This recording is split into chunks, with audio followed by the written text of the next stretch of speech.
The Story of Doctor Dolittle. The Barbary Dragon. In his head while eating the damp sugar-cane on the island. This is what happened after they had pulled up the anchor without a sound, and were moving the ship very carefully out of the bay. Gub-Gub suddenly sneezed so loud that the pirates on the other ship came rushing upstairs to see what the noise was.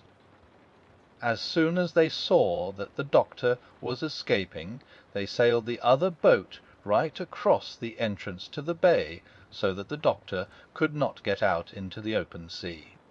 Then the leader of these bad men, who called himself Ben-Ali, the dragon, shook his fist at the doctor and shouted across the water, "Ha, ha, ha! You are caught, my fine friend. You were going to run off in my ship, eh?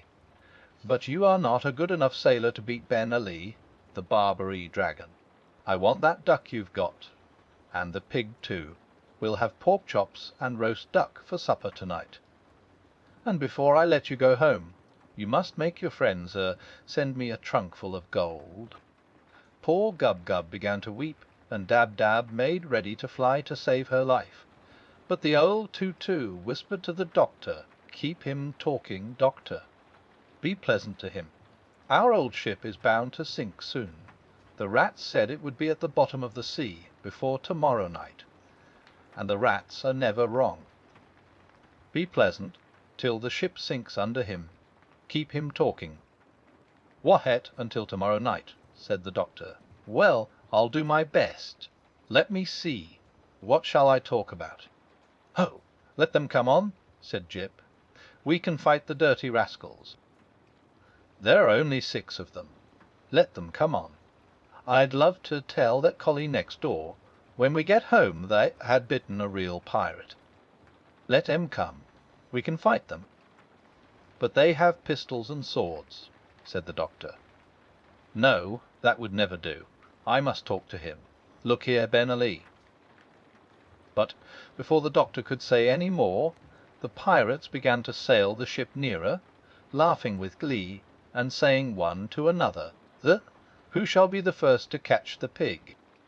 Poor Gullity of the Gub was dreadfully frightened, and the Pushmi-Pullyu began to sharpen his horns for a fight by rubbing them on the mast of the ship, while Jip kept springing into the air and barking and calling Ben-Ali bad names in Dog language. But presently something seemed to go wrong with the pirates. They stopped laughing and cracking jokes. They looked puzzled. Something was making them uneasy. Then Ben-Ali, staring down at his feet, suddenly bellowed out, thunder and lightning, "Men tieti bite elsa alekayan." And then the other pirates peered over the side, and they saw that the boat was indeed getting lower and lower in the water. And one of them said to Ben-Ali, "But surely if this old boat were sinking we should see the rats leaving it."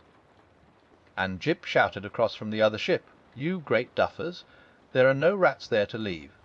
They left 2 hours ago. Ha! Ha! To you, my fine friends." But of course the men did not understand him.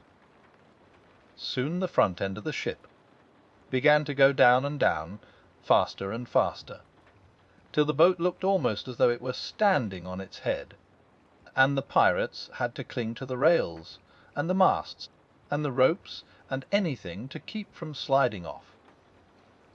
Then the sea rushed roaring in through all the windows and the doors, and at last the ship plunged right down to the bottom of the sea, making a dreadful gurgling sound, and the 6 bad men were left bobbing about in the deep water of the bay. Some of them started to swim for the shores of the island, while others came and tried to get on to the boat where the doctor was. But Jip kept snapping at their noses, so they were afraid to climb up the side of the ship. Then suddenly they all cried out in great fear, "T-H-E Sar Caius, the sharks are coming.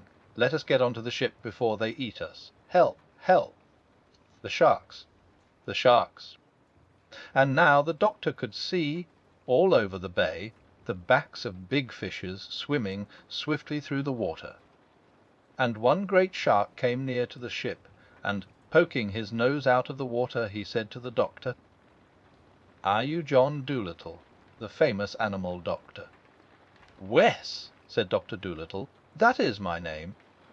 "Well," said the shark, "we know these pirates to be a bad lot, especially Ben Ali. If they are annoying you, we will gladly eat them up for you, and then you won't be troubled any more." "Thank you," said the doctor. "This is really most attentive, but I don't think it will be necessary to eat them.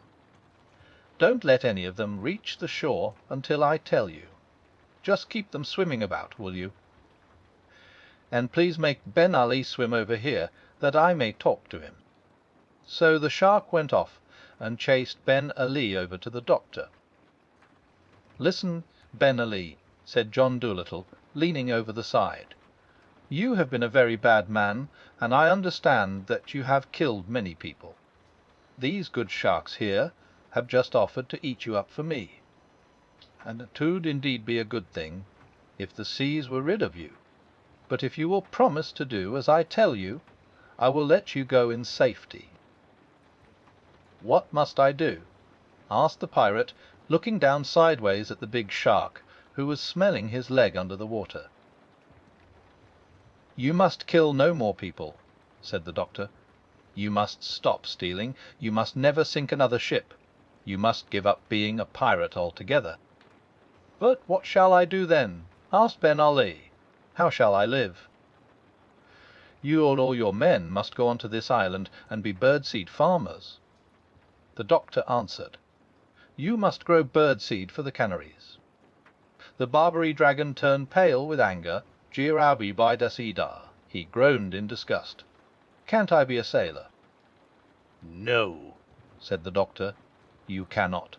You have been a sailor long enough, and sent many stout ships and good men to the bottom of the sea. For the rest of your life you must be a peaceful farmer. The shark is waiting. Do not waste any more of his time. Make up your mind.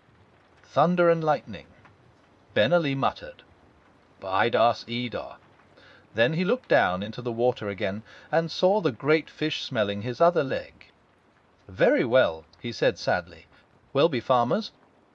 And remember," said the doctor, "that if you do not keep your promise, if you start killing and stealing again, I shall hear of it, because the Canaries will come and tell me. And be very sure that I will find a way to punish you. For though I may not be able to sail a ship as well as you, so long as the birds and the beasts and the fishes are my friends, I do not have to be afraid of a pirate chief, even though he call himself the Dragon of Barbary. Now go and be a good farmer and live in peace." Then the doctor turned to the big shark, and waving his hand, he said, "All right. Let them swim safely to the land.